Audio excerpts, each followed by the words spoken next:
Welcome to Igniting American Manufacturing. I'm Brian Sexton along with Rory Comiskey. And Rory, it's been a busy week in your world, hasn't it? It has been extremely busy. I've been writing, and I'm writing because there's just a ton of news to write about. Right.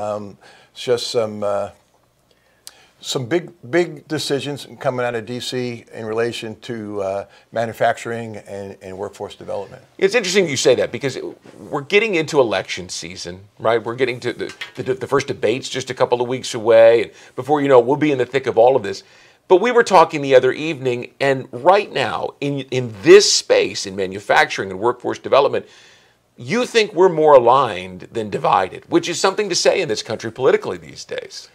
A lot of people might find this hard to believe, but there's a lot more common ground. Preponderance of policies of the last two administrations are aligned as far as manufacturing and workforce development.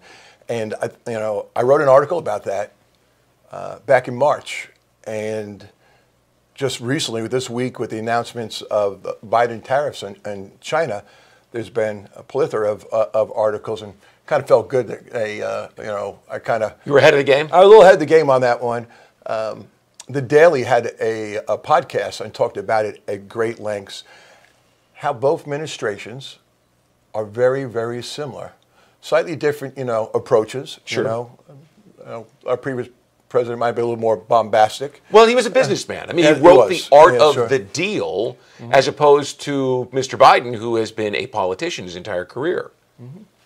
So, some folks would like to split hairs and say his policy on tariffs were different, in this way and that way. I really want to focus on how, commonality of it. Right.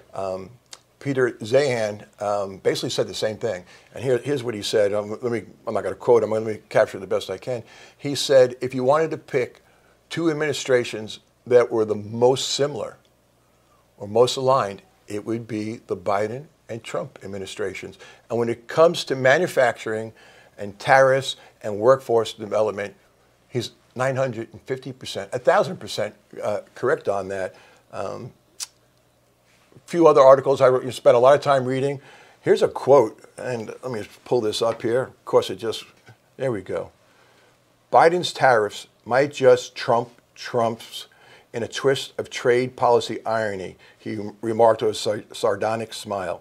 Tongue-in-cheek, sure, but instead of splitting hairs over the particulars, let's chalk up a rare bipartisan win.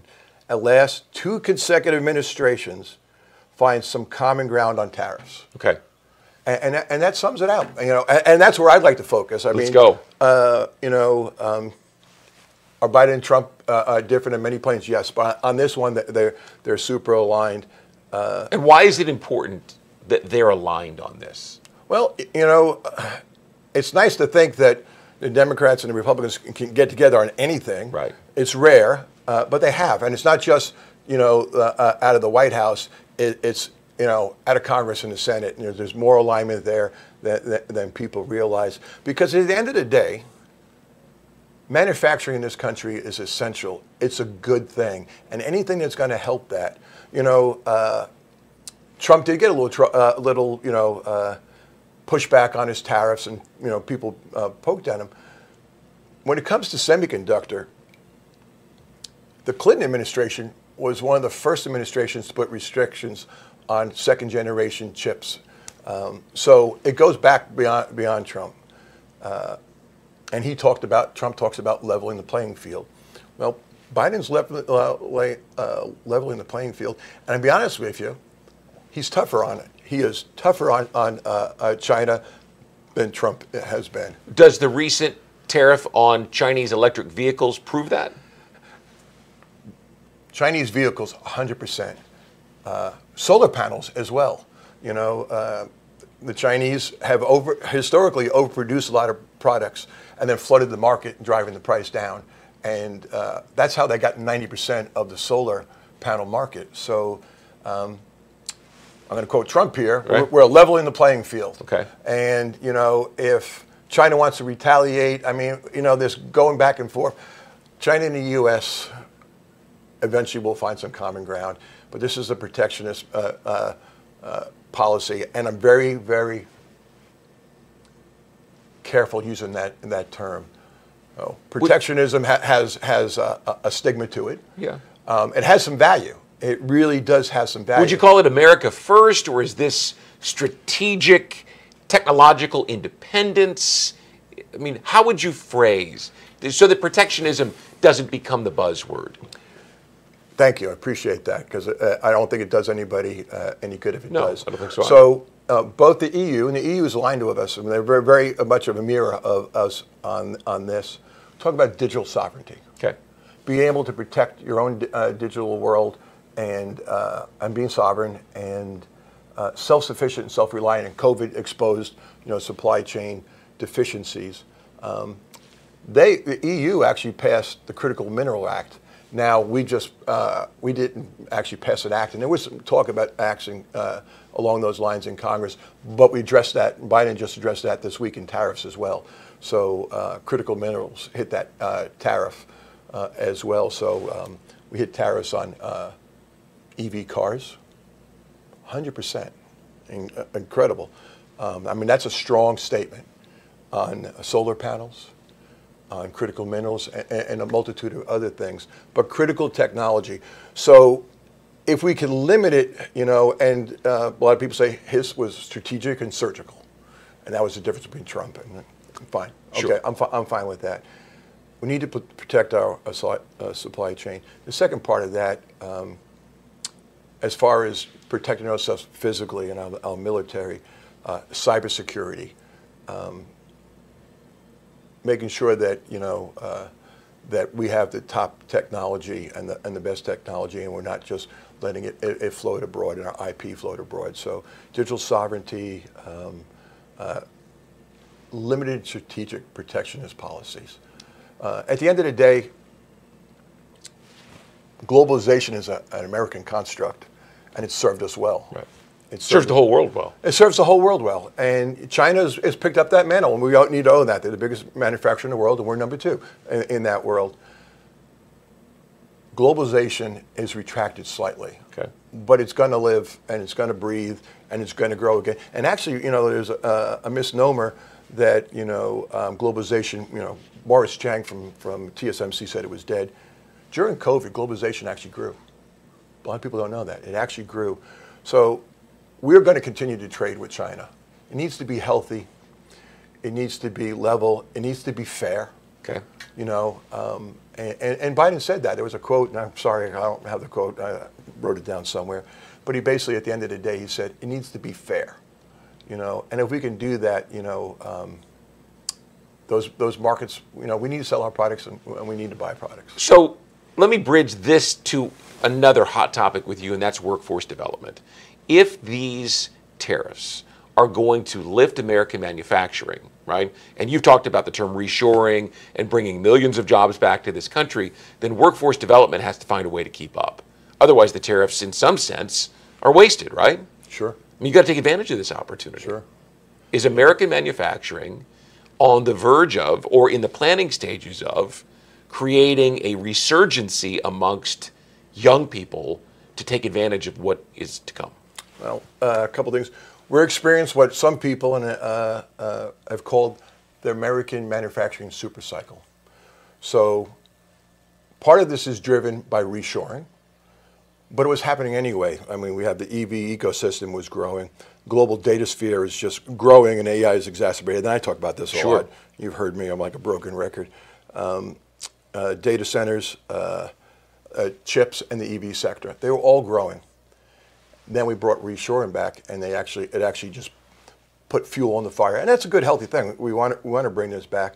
So, workforce development, 4 million worker deficiency by 2030 to do these jobs, and there are some workforce development programs, and you and I talked about Kirk this. Schroeder on. Yeah, the last Professor episode Schroeder from BYU, this, and they have a great program up there. Has a vocational bent to it, but it's a traditional 4-year degree. And we talked about nano degrees and certifications. Here's the problem with the 4-year degree. We need workers now. So there's about, some of these programs starting, at Purdue and ASU. They're great programs. They're phenomenal. Someone going into college now, we're looking at a 4-year ROI on that, and then they're entry level. So we need to do something else as well. And I've talked about manufacturing, doing some upskilling and carrying the heavy load there. And they're starting to move that way. The pendulum has moved. So if there's a stigma around the word protectionism, right? There's certainly a stigma around, at least in this country these days, around bypassing the 4-year degree and going right into the workforce. And Sure. so how do you remove that stigma? What's the word to use? If there is a word to use. Well, you know, we need to own the word stigma, okay. and we need to address it. You know, some surveys out there months ago I was reading. You know, three-quarters of parents didn't want their kids going to vocational school. They wanted to go to a 4-year traditional degree. Study just came out this week from 18 to 21-year-olds. Those kids are entering college and thinking about their careers. 74% of that group, 74% of that group said there was a stigma about vocational training. And the same thing for a 4-year vocational group. 79% of them said their parents were against vocational training and wanted a 4-year degree. Well, maybe the parents should see the opportunity economically, because we've been talking about 6-figure jobs in the high-tech manufacturing sector, you know, with no debt, like college brings you. Igniting American manufacturing. That's one of my goals here. I'd like, you know, folks to know Mike Rowe. Yeah, he's been on this bandwagon for a long time. He's been, and he talks about it, you know, and he's actually extremely passionate about it, and he's right. This needs to get done, and the pendulum is moved. And I talk about the pendulum's move. Is it where it needs to be? Not even close. We need to get deeper into it. We need to work harder on it. We need to bring more resources. We need to bring, and I talk about Amelia Goulding, and we had Professor Schroeder on here. We need more Professor Schroeders. We need more Amelia Gouldings. We need more Chris Riley's from former Tesla. We need more of those people out there advocating, and we need to get the message out to the parents. You know, and that's the piece we're missing. Some of the schools will recognize it, and they're doing macro degrees and micro certifications and nano degrees. We need to get the parents on board.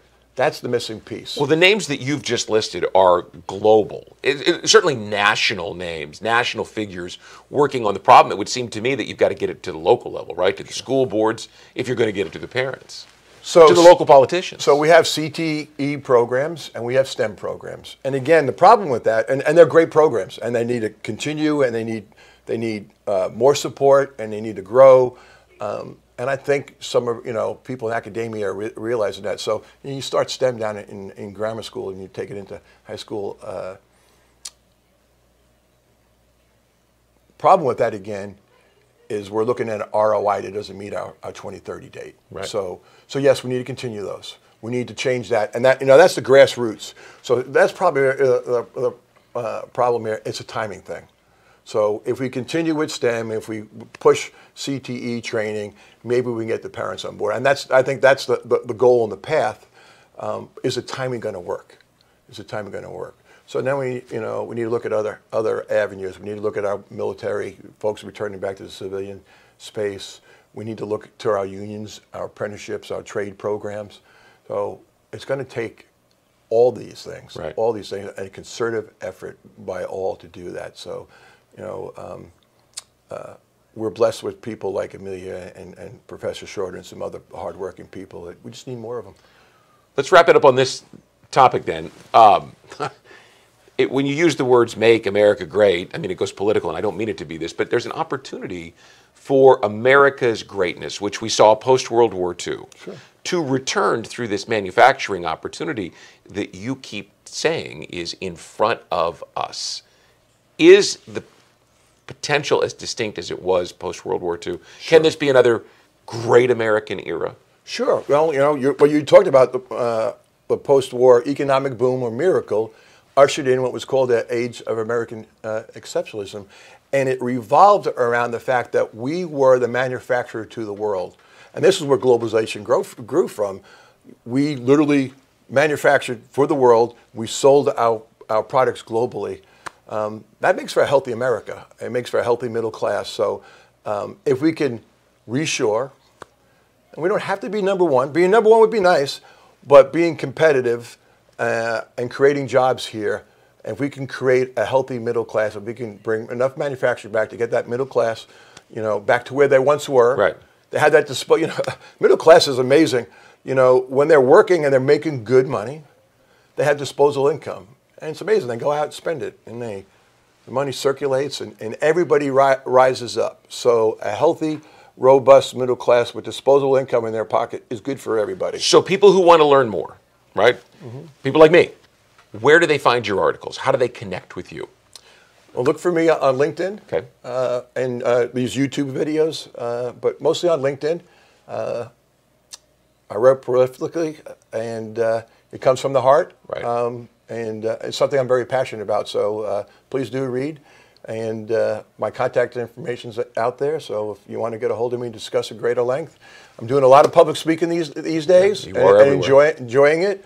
So and headed to China to do a little bit more of it? I am. I'm actually going to go see our trade partner. Okay. And talk to them about smart manufacturing. Right. So, laying the groundwork for both China and the United States. That's right. All right, Rory Comiskey. Great to see you. Thanks. And we'll see you again here on Igniting American Manufacturing. Thanks.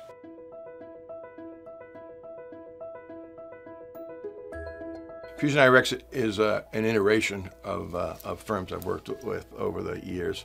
And I think we've taken the best pieces of the different firms I worked in and pulled it together. We're subject matter experts at the end of the day. So we work in high-tech manufacturing.